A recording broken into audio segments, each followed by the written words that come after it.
สบายดีนอนมื้อนี้กับทางเบาพรก็ได้ออกมาเฮ็ดฮาวใส่รถวิโก้ซอยไอ้เคยเนาะเพิ่นเฮ็ดเรียกอยู่นี่นะพากันไปเบิ่งว่าเพิ่นเฮ็ดจังได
แถมทางอย่างเนาะ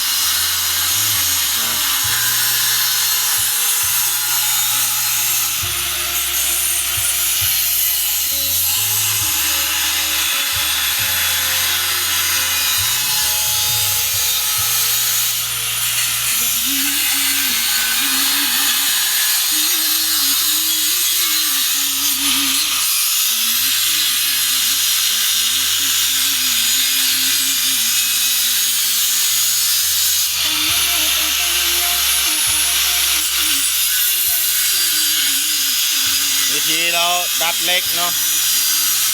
ดัดเล็กกอง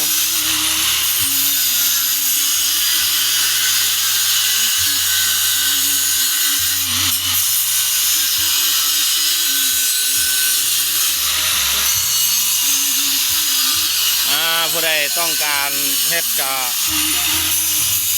ติดต่อทางไอ้ต้อมได้เนาะเดี๋ยวที่เอาเบอร์ใส่ไว้ให้เนาะ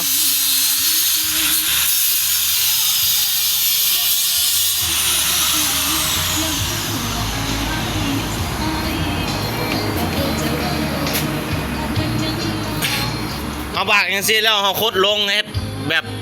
งอแบบตัวนี้บ่ไอ้เคยแล้วก็เสื่อมเนาะพี่น้องวิธีดันเล็กยังพันได้เกียร์ยังพันได้คัดเถอะเนาะผู้ใดต้องการก็มาหาเพิ่นได้เนาะ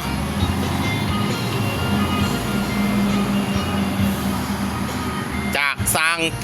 งต้อมเนาะเดี๋ยวที่เอาเบอร์ใส่ทางลุมไว้ให้เด้อสบายดี